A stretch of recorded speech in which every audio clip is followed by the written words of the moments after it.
come to Lisbon for the day with me. So I don't actually go to Lisbon that often unless I have a specific thing to do, because it is a bit of a trek. It's about 90 minutes each way. But I got up out of bed early and I'm going, and I'm just hoping it's not going to piss down rain on me. On the train, I'm a really noisy person in the background. It's been 90 minutes and I'm still not where I'm getting to.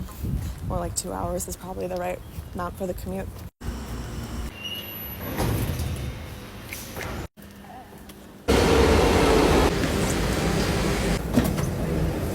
Problem with ever being like, oh, I'll just walk in Lisbon is that the city is a goddamn fucking mountain.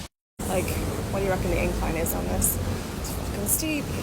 I left my apartment at 8:25 this morning. It is 10:22 and this cafe up here is where I'm going. 2 hours. A chai latte, of course.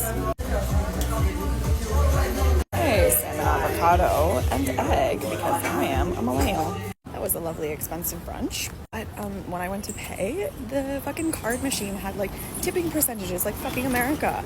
Are you kidding me? Leave your goddamn tips in the US, Americans.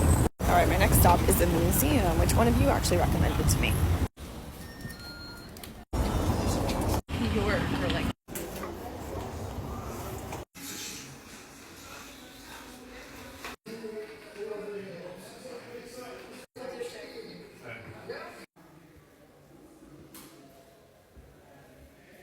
Okay, my next stop is Humana, and it's just started to rain a little bit, so I might be shopping for a while.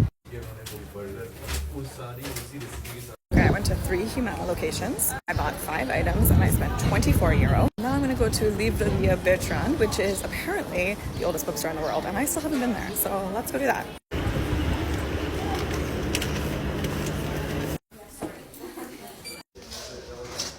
Not gonna lie, that was a bit underwhelming. I think there's a part of the bookstore that's only open sometimes. It sounds like they were saying that to people. But like the main bookstore, not that interesting, just a bookstore. I'm now headed to Companhia Portuguesa do Chá, which is a tea shop.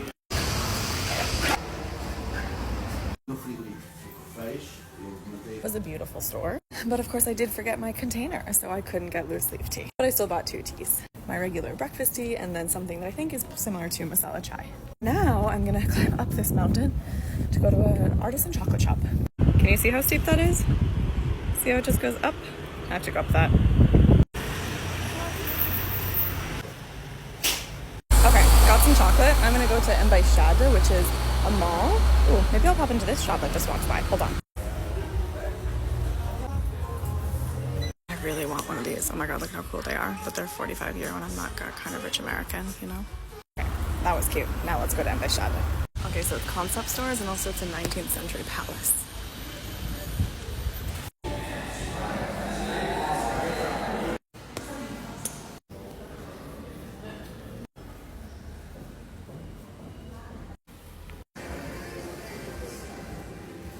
Alright, well that was a really cool space, but everything in there is like way out of my budget. Just to give you an idea, some of the people shopping in there had a Hermes bag, so like maybe it's for those kind of people.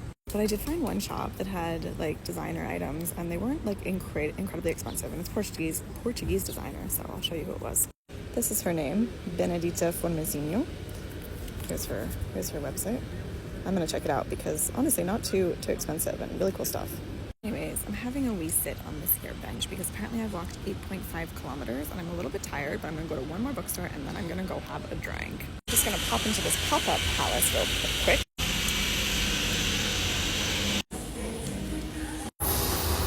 I think the reason why I had this bookstore saved is because of the courtyard. So I'm gonna go have a peek because I think that they're setting up for a book reading, but there's nobody there yet, so I think it's okay to have a peek. But I don't think I can stay.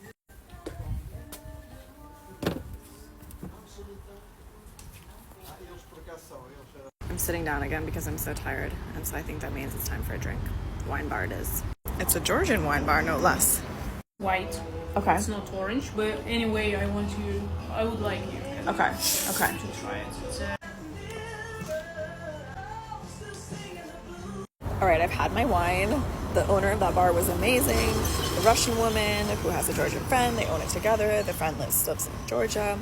And I also met a couple who was there who seemed to be regulars. They were French-Russian, and the woman wants to open her own vineyard. So I obviously got her contact, and I'm like, let's keep in touch. I'll see you next year when you have your vineyard. But I was holding out for, there's a Vietnamese restaurant that I really want to go to that doesn't open until 7, and it's currently 6:45. And so I'm going to walk really slowly because it's a 10-minute walk, and hopefully not be awkwardly too early.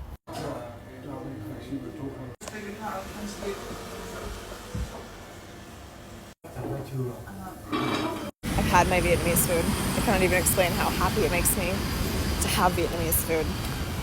And now I'm gonna go home.